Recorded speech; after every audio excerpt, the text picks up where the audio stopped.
안녕하세요. 자, 이번 시간은 이제 회계관리 2급 기출문제풀이 네 번째 시간. 자, 잘하고 계시죠? 풀어드린 거 한번 같이 풀어보고 그리고 나머지 안 풀어드린 것들을 선물로 드렸으니까 열심히 풀어보세요.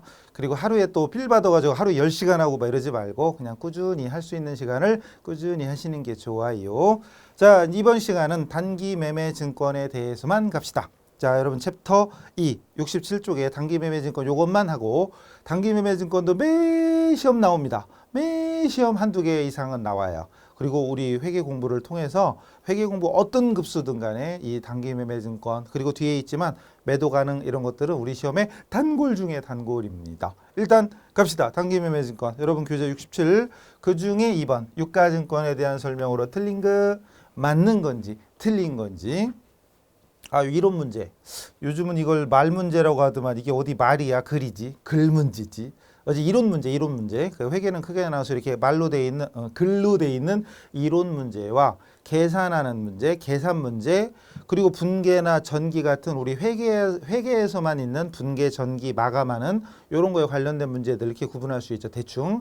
근데 우리 시험이 그 얘기는 앞에서 안 했었나 그러고 보니까 이론하고 이론 문제랑 크게 나눠서 계산 문제 딱 두 가지만 하자면 이거 말고도 분계라든가 다른 것도 있죠. 분계라든가 T계정에 전기하는 거 또는 마감하는 거 이런 식의 유형 크게 나눠서 세 가지라면 이론하고 계산 그리고 이 분계와 전기는 사실 많지는 않아요. 우리 회계 공부의 가장 기본의 기본이지만 많지는 않아요. 보통 그냥 이론하고 계산 문제가 그냥 거의 반반 가깝다고 생각하시면 됩니다. 그러니까 50% 정도는 거의 이론 말로 돼 있어요. 글이지. 저도 이제 말이 습관됐나 봐요. 요즘 말 문제 이러니까. 어쨌든 거의 절반이고 이거 두 개 합쳐서 그냥 50%막 이런 정도 그냥 쉽게 생각하시면 돼요. 물론 회차마다 달라요. 회차마다 조금씩 다르긴 하지만 그냥 쉽게 생각하면 반반. 이렇게 이론 문제가 절반 정도는 나온다. 그러니까 회계를 처음 하는 사람은 이론하고 계산 중에 어떤 게 더 쉬워요? 느낌상? 이론이 쉬울걸요? 계산 문제는 계산 구조가 안 돼 있으면 손도 못 대니까 이론은 찍을 수나 있는데 근데 찍으면 안 돼요. 모르는 데를 일단 제껴야 돼. 제끼고 하다 이해도 갈 때 풀고 이래야 돼요. 다시 이론은 찍기라도 하는데 계산 문제는 찍을 수도 없잖아요. 숫자 보고 어떤 놈이 맞을까요? 이럴 수도 없는 거잖아요. 그래서 처음 하는 사람은 이론이 더 쉽게 느껴집니다. 그러나 어느 정도 공부가 진행된 상태에서 올랐으면 나중에는 오히려 이런 이론 문제에서 있다 없다 이런 식으로 뭐 글자 하나 왔다 갔다 하면서 헷갈려요. 오히려 계산은 처음에는 몰라서 못하지만 어느 정도 하고 나면 계산은 정해진 틀에다 맞추기만 하면 되니까 오히려 더 쉬워요. 그죠? 어쨌든 갑시다.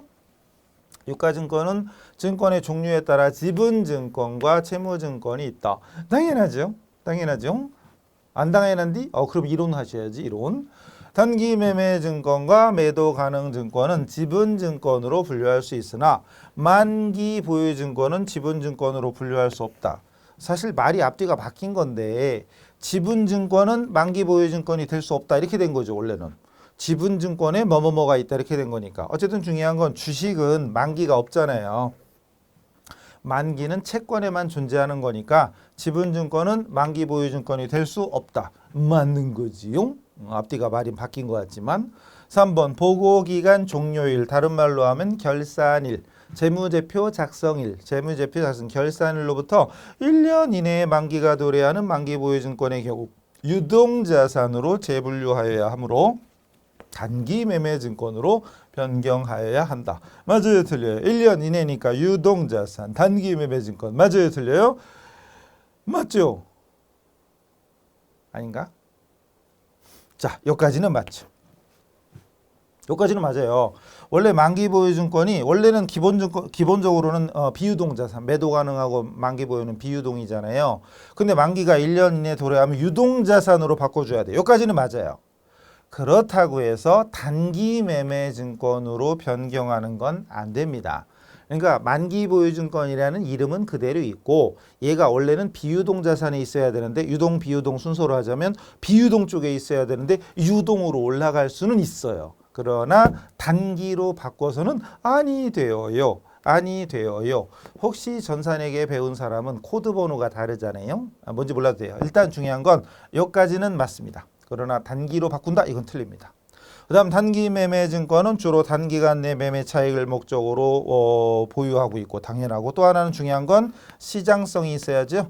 한마디로 상장 주식 매수와 매도가 적극적이고 빈번하게 이루어져야 된다, 이런 조건. 오히려 이런 이론이 어느 정도 공부하고 나면 더 헷갈릴 수도 있다는 거죠. 이것도 앞에까지는 다 맞지만 마지막 문장만 틀려요. 그래서 은근히 이론 문제에서 더 헷갈릴 수도 있으니까 천천히 잘 읽어야 됩니다. 평상시 공부할 때 또박또박 읽으면서 자꾸 풀어보셔야 돼요. 그리고 시험장 가면 시간이 남아 돌아요. 계속 말씀드리지만 우리 수업만 잘 소화하시면 시험장 가서 한숨 자다 와도 돼. 50분이 아니라 20분이면 충분해요. 물론 빨리 한다고 점수 더 주는 거 아니니까 천천히 푸세요. 한눈 감고 진짜 감지 말고 헷갈리니까. 자, 그다음 문제 갑니다. 4번. 이런 게 있었나? 시장성 있는 A회사 주식 10주를 주당 10,000원에 구입하고 거래 수수료를 포함하여 보통예금에서 결제했다. 보통예금 그리고 단기 매매 차익을 목적으로 보유하고 있으며 이를 처리할 때 발생하는 과목이 아닌 것은, 뭐 딱 봐도 답이 보이죠. 둘 중에 하나잖아요. 이건 볼 것도 없고 둘 중에 하나죠. 눈치껏. 근데 여기서 딱 봐서 아까 뭐라고 그랬냐면 시장성이 있었고 단기 매매 차익을 목적으로 한다. 이미 얘기 끝났죠. 단기 매매 증권인데 매도 가능이 나올 리가 없잖아요. 단기 투자 목적이면 단기 매매 증권이지 매도 가능은 안 나오죠. 참고로 중요한 거, 이 문제 중요한 것 중에 거래 수수료죠. 이게 단기 매매 증권이니까 10주에 10만 원이면 10만 원인가? 10만 원이겠죠? 10만 원. 그죠? 10만 원이에요. 그리고 거래 수수료가 이 문제의 포인트 중에 하나입니다. 거래 수수료가 단기 매매 증권일 때는 수수료 비용이지 참. 수수료 비용 1,000원 이래 가지고 그 대변에 보통예금 이런 식으로 되잖아요. 10만 1,000원. 근데 만약에 이것이 단기 매매 차익 목적이 아니고 매도 가능, 즉 장기 투자 매도 가능 증권이었다면 이때 수수료는 원가에 산입해야 됩니다. 그렇기 때문에 만약에 매도 가능 증권이었다면, 즉 단기 투자 목적이 아니고 장기 투자 이런 식이었다면 그때는 요거죠. 물론 저기 단기로 분류하면 안 되지. 그때는 단기 수수료 비용도 안 나옵니다. 자, 다시 수수료 비용이 단기 매매 증권일 때는 수수료 비용 처리하지만 되게 중요한 거예요. 근데 매도 가능일 때는 아니죠. 원가에 산입해야 됩니다. 대변은 똑같고 보통예금 똑같고 이것도 알아야 돼요. 이 문제 답을 떠나서 자, 매입할 때 부대 비용은 원가에 산입해라. 단기 매매 증권인 경우에는 단기 비용 처리한다. 어차피 단기 매매 증권은 그 평가 손익을 단기 손익으로 처리하죠. 모든 것을 단기 손익으로 처리하기 때문에 원가에 반영했다가 평가 손익 인식하는 거 이런 필요 없어요. 그냥 무조건 그때 비용 처리합니다. 뭔 소리야? 어쨌든 그래요. 다음 넘어가서 7번. 5번 안 봐야지. 자꾸 보면 이것도 해드리고 싶고 이것도 해드리고 싶고 그럼 여러분이 할 걸 내가 뺏으니까 재미가 없죠. 그죠? 여러분 선물로 드릴 테니까 많이 푸세요. 자, 7번 갑니다. 제조업을 영위하는 주 합격이 보유하고 있는 자산의 계정 분류로 가장 올바르지 않은 것은 틀린 거래. 틀린 거. 먼저 단기 매매 증권인데 자, 단기 시세 차익 목적이고 주식이고 맞죠? 이상 없죠. 만기 보유 증권 만기까지 보유할 목적이다. 사채. 맞죠?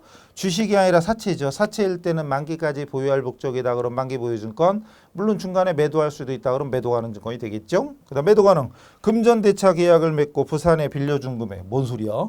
돈 빌려줬는데 금전대차 돈 빌려줬대. 그럼 대여금 아니에요.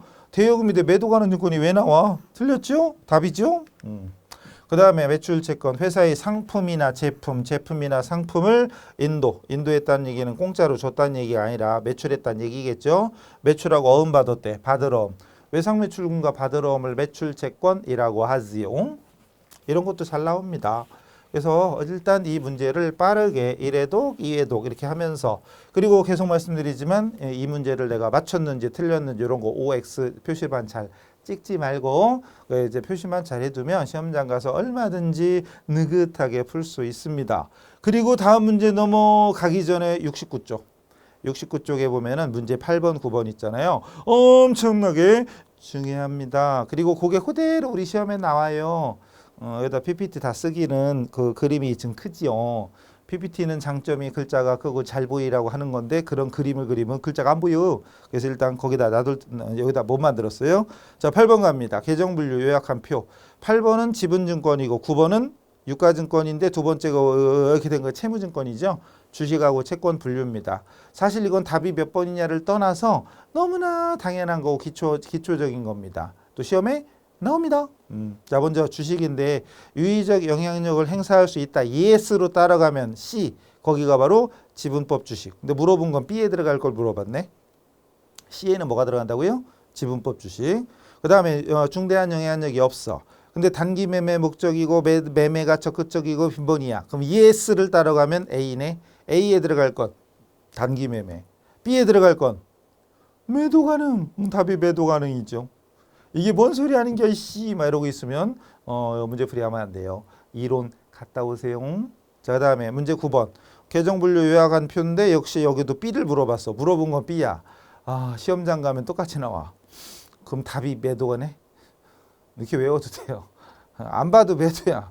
그래서 진짜 답을 외우지는 마요. 제발 문제를 봐요. 채무증권이야. 근데 만기 보유할 의도와 만기 보유 능력이 있다. yes 따라가면 C. 거기는 만기 보유. 만기 보유 증권이고 그 다음에 아니야 no 따라와서 단기 매매 목적이다. 또 yes를 따라가면 A. 거기에는 단기 매매. 그럼 이도저도 아닌 건 매도 가능. 결국은 B에 들어갈 건 매도 가능이에요. 근데 시험에 나오는 거 맨날 매도만 나오네. 그렇다 매도라고 외우지 마요. 저 같은 사람은 딴 거네. A 이렇게 C 이렇게 냅니다. 아니면 A, B, C 다 물어봐. 저 같은 사람 A, B, C 다 물어봐. 들어갈 게 가까운 뭐냐. 아, 그렇게 쓸 걸 그랬나? 아, 이제 하다 보니까 또 이게 항상 그렇지만 뭐 할 때는 또 바빠요. 바빠가지고 일단 막 늦기 바빠. 예를 들어서 이 문제는 우리 학생들이 한 번 좀 풀어봐야 돼. 넣어야지. 이것도 한번 풀어봐야 돼. 넣어야지. 그러다 보니까 이게 많아졌어요. 첫 시간에 말씀드렸죠. 또 핵심적인 것만 딱 넣으면 분량이 좁아지잖아요. 그럼 좋은데 그럼 이거 좋구나 이러면 좋은데 아이씨 이게 책이 얇아. 에이씨 아까워. 막 이런 사람들이 있어. 그래가지고 이왕이면 많이 다뤄보면 좋으니까 많이 다뤄보면서 이렇게도 나오고 이렇게 나오고 거의 비슷하네. 실제 시험 보러 가보세요. 거의 비슷한 게 나와. 그러다 가끔 한두 개가 지문이 바뀌고 박스가 있다가 없고 가나다가 ABC로 바뀌고 기억 니은 바뀌고 그럼 우리는 뭐라고 한다고요? 신유형이다. 신유형이야. 너무 어려워. 에이 참말로. 넘어가요. 다음 문제 갑니다. 그리고 10번처럼 우리 박스에 그 누구누구 나은이, 미나, 유리, 수지 뭐 대화체가 나오죠. 대화가 나오고 그중에 맞는 걸 찾아라, 틀린 걸 찾아라 이런 식의 문제도 우리 시험에 많이 나오는 유형 중에 하나입니다. 네, 그건 알아서 풀어보시고 또 마음에 드는 사람 이름 고르고 그러지 마시고. 자, 11번. 유가증권의 평가 방법에 대한 설명 중 적절치 못한 거. 옳지 않은 거네요. 또 말이 많잖아 이렇게. 자, 글이 많이 써 있어. 이런 문제가 이론적인 공부가 좀 잘 돼 있으면 쉽게 찾지만 좀 애매하게 한 사람들은 이런 문제가 오히려 더 헷갈린다니까요.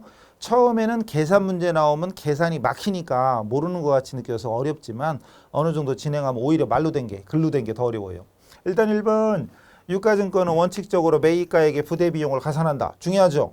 맞죠? 다만 앞에서 왜 저기 뭐였지? 단기 매매 증권일 때는 예외로 수수료 비용이 별도로 처리한다. 비용으로. 이런 얘기 있었었죠? 그런 말이 없으면 부대비용 가산이고요.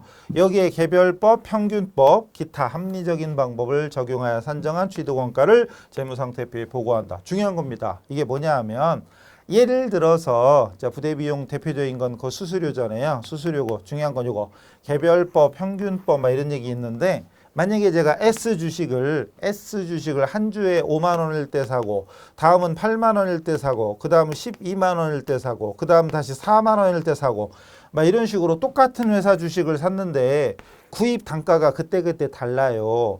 이럴 때 각각 구입 단가를 따로따로 관리하는 건 개별법이고 평균 단가라고 하는 건 평균법이고 아니면 먼저 들어온 거 먼저 나간다 이런 개념 선입선출법이나 후입선출법으로 할 수도 있는 그런 얘기예요. 재고자산하고 같은 겁니다. 자, 단기 매매 증권을 공정가액 기준으로 평가하는 경우 공정가치법이잖아요. 이때 발생하는 평가손익은 단기 매매증권에 직접 가감하며 단기 매매증권 평가손익은 영업의 손익이다. 다른 말로 하면 단기손익이다. 맞아요? 틀려요?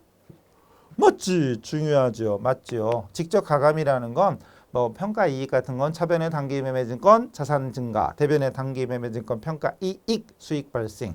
단기 매매 증권에 직접 가감하잖아요. 떨어졌을 때는 감소, 차감, 이익일 때는 증가, 떨어졌을 때는 감소. 맞고.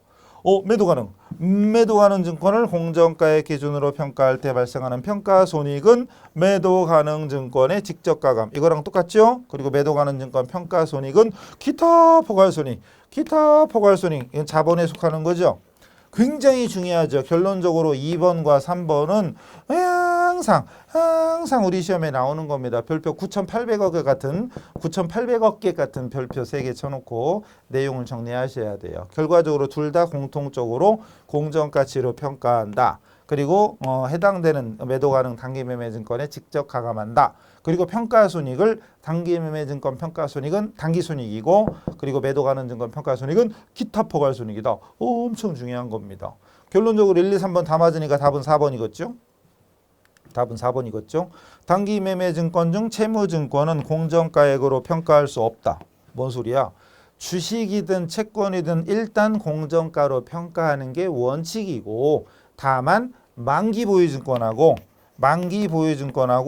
공정가치를 신뢰성 있게 측정할 수 없는 경우, 이럴 때에는 원가로 하는 거죠. 이것도 기본서만 살펴보시면 충분히 나오는 얘기입니다.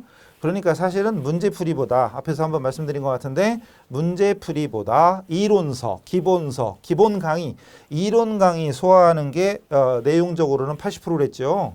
사실 이론만 잘 소화하면 문제풀이 아무것도 아니에요.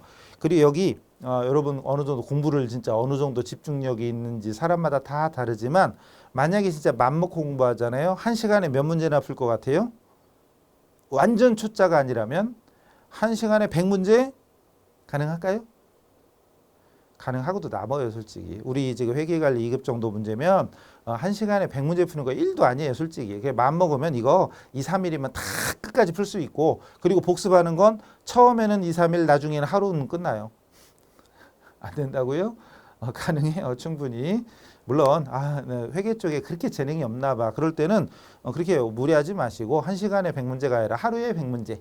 하루에 100문제 하고 그 일주일이면 거의 돌아갈걸요? 일주일은 좀 더 하셔야 되나? 문제가 좀 많아요. 모의고사까지 따지면. 근데 모의고사는 실전 한 일주일 정도 앞두고 하루에 한 번씩 이렇게 시간 재고 풀어보고 이런 식으로 하면 되죠. 근데 6회인데까지 거 50분씩 6회 5, 6, 30, 300분. 300분이면 6, 5, 30, 5시간인가? 5시간이면 다 풀 수 있어, 모의고사. 한 번에 몰아서 하지 말고 나눠서 하세요. 어쨌든 이런 문제도 몇 번 하다 보면 자꾸 반복되는 얘기가 있을 겁니다. 그리고 12번, 13번 거의 비슷한데 13번으로 갈게요. 12번하고 13번하고 12번은 2개고 13번은 3개야. ABC. ABC가 3개고 원가가 있고 기말 공정가, 시가가 있죠. 공정가가 시가고요. 적절치 못한 거래요. 평가 방법에 대한.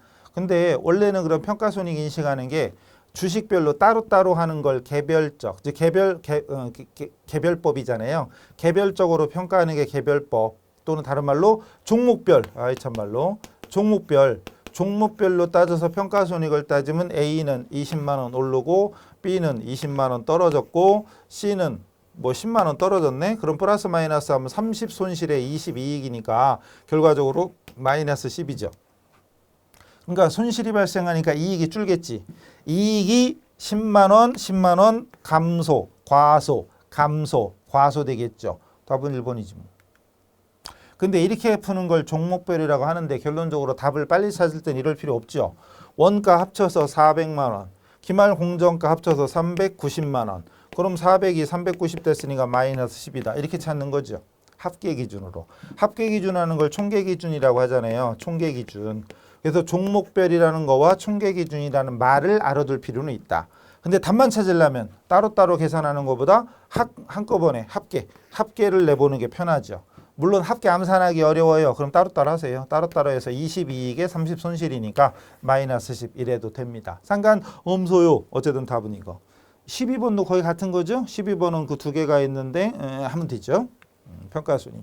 뭐 14번 이거 되게 중요한 거죠. 14번 되게 중요한데 좀 아까 했어.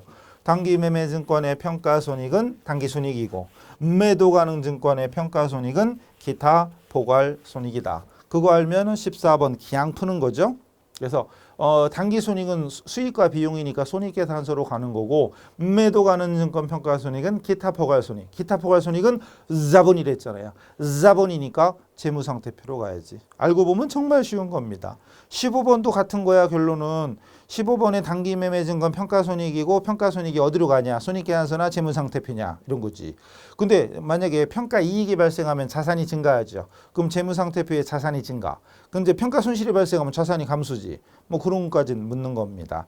이익잉여금은 단기 순이익이 이익잉여금으로 가는 거니까 순이익에 미치는 영향을 보면 될 거예요. 자, 뭔 얘기하는지 중국말로 들리는 분들은 복습하고 나중에 보시고 기본서 갔다 오시면 됩니다. 넘어가요. 다음 16번. 이것도 거의 같은 문제인데 단기 매매 증권. 자, 이번 시간은 매도 가능보다는 단기 매매 증권만 먼저 했고요. 매도 가능은 교재 살펴보셨나 모르겠는데 매도 가능 증권은 그 뒤로 넘어가면 투자 자산 파트에 따로 있어요. 그래서 자산을 제가 자산별로 따로 모아놨기 때문에 단원이 그렇게 구성이 되어 있습니다. 어쨌든 뭐 단원명 상관없이 순서대로 꾸준히 열심히 돌리시면 됩니다. 자, 갑니다. 단기 매매 증권인데 틀린 걸 찾으래. 취득가액 원가는 600이고 기말 공정가액이 400, 900으로 변했어요. 그럼 2021년에는 200만 원이 떨어졌죠. 평가 손실이고 마이너스 승계 손실이니까 뭐 두 번 쓸 필요 없고 다시 400에서 900으로 올랐으니까 500이 올랐죠. 500이 올랐어요. 자, 먼저 틀린 거 찾으래. 1번 2021년 기말 재무상태표에 단기 매매 증권 400이다. 기말 공정가액이 기말 재무상태표에 적히잖아요. 공정가치법이니까 공정가치도 재무상태표에 기록되는 거지. 맞죠? 맞죠? 그랬는데 당연하지 해야 되는데 맞나? 뭐 이런 분들은 기본서, 이론서, 기본 강의 소화하고 오세요. 좋은 말로 할 때 귀미머리 옆에 10개씩 뽑기 전에 복습하고 오셔야 돼. 그리고 2021년 말 단기 매매 증권 평가 손실이 200이다. 손실 200 맞죠? 맞고. 3번 2022년입니다. 2022년에는 기말 단기 매매 증권 평가 이익이 300. 뭔 소리? 아까 500이랬잖아요. 500이랬잖아요. 300이 아니라 500이에요. 그럼 틀렸죠? 그 다음 2022년 말 재무상태표의 단기 매매 증권은 기말 공정가액 900이다. 맞는 거지요? 공정가치로 평가한다. 공정가치법이잖아요. 알면은 겁나 쉬운 거죠. 알면은 엄청 쉬운 건데 모르는 사람은 찍어야지. 근데 우리는 찍는 사람 되지 말고요. 느긋하게 푸는 사람. 느긋하게 풀어도 다 맞는. 예의상 한 2개는 틀려주는. 40문제나 내줬는데 출제자 위신이 있지. 한 2개는 일부러 틀려줘야죠. 그죠? 이거 다 맞추면 재미없잖아요. 출제한 사람이 보람이 없잖아. 이걸 틀려야지. 한 2개쯤 틀려주세요. 넘어가고 그 다음 18번. 뭐 17번은 에블라 18번 갈게요. 그냥. 단기 매매 증권이랍니다. 주식이에요. 주식. 그리고 내용이 있는데 처분 손익 물어봤네. 자, 문제를 떠나서 처분 손익을 어떻게 구합니까? 이때 처분 손익 구한다 이렇게 말할 수 있어야 이제 공부가 끝난 거지. 단기 매매 증권 처분 손익은 처분가액에서 장부가액을 빼는 거고 이때 처분가액은 처분가액에서 수수료를 차감한 금액이다. 그리고 이때 장부금액은 전년도 말 공정가액이다. 물론 단기 중에 취득했으면 그냥 취득원가입니다. 지금 제가 한 말이 귀에 쏙쏙 들어와야 되는데 쟤 뭔 소리 하는 게 이씨 막 이러고 있는 분들은 좋은 말로 할 때 이론 더 듣고 오셔야 돼요. 그러니까 이론만 제대로 다 들으면 문제 푸는 건 1도 아니라니까요. 근데 우리는 계속 문제 풀면서 열받으면서 막 그래. 이론 안 해놓고. 그 말이 안 되는 거지. 이론을 하고 나면 문제가 그냥 풀리는데 이론 안 하고 문제 풀다가 안 풀린다고 승질내고 욕하고 막 자기 입만 들어오지요. 넘어가요. 자, 그러면은 자 문제 가봅시다. 뭐 이래 이거 왜 이렇게 많아? 21년 7월 달에 주식 A 주식 10주를 주당 30만 원이니까 300만 원이네. 300만 원의 취득 원가는 300입니다.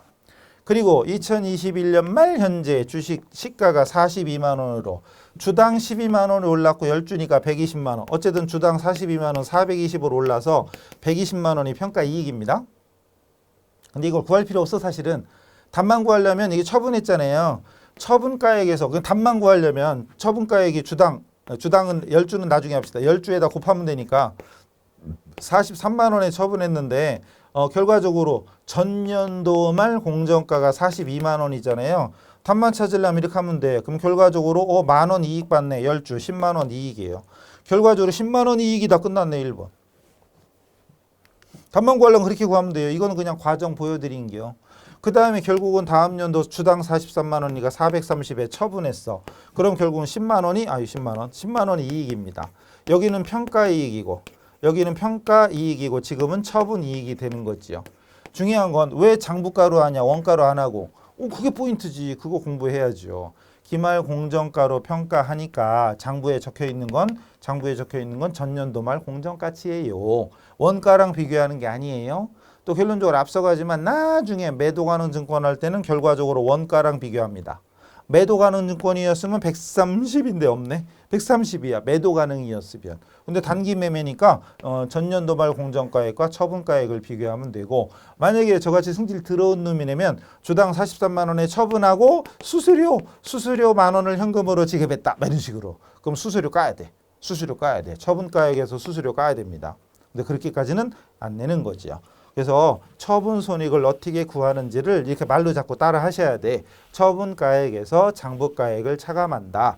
이때 처분가액은 수수료를 차감한 금액이고 장부금액은 전년도 말 공정가액이다. 제가 저처리 떠들었잖아요. 이때 여러분들 중얼중얼 같이 따라 하잖아요. 그럼 그게 자기 실력이 되는 거야. 그래서 이 회계관리 2급만 제대로 틀을 딱 잡아 놓으시면 원래 정상적인 순서는 회계관리 1급 그리고 재경으로 가야 되잖아요. 근데 여기서 튼튼히 강의를 잘 소화하신 분, 귀에 피가 나도록 잘 들으신 분들은 회계관리 1급 점프하고 재경으로 가도 되긴 돼요. 권해드리진 않지만 급이 너무 다르지만 어쨌든 순서대로 가는 게 최고고요. 그 정도로 기초 때가 제일 중요한 거죠.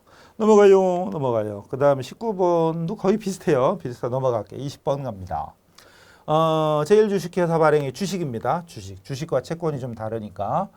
그리고 종목별 단가 산정 방법의 이동평균법이래요. 그리고 물어본 건 단기 매매증권 처분 손익입니다. 이것도 물어본 게 처분 손익이니까 아까랑 똑같아요. 처분가 마이너스 장부가야. 처분가 마이너스 장부가인데 아까는 장부가액이 뭐라 그랬냐면 전기말 공정가라고 그랬잖아요.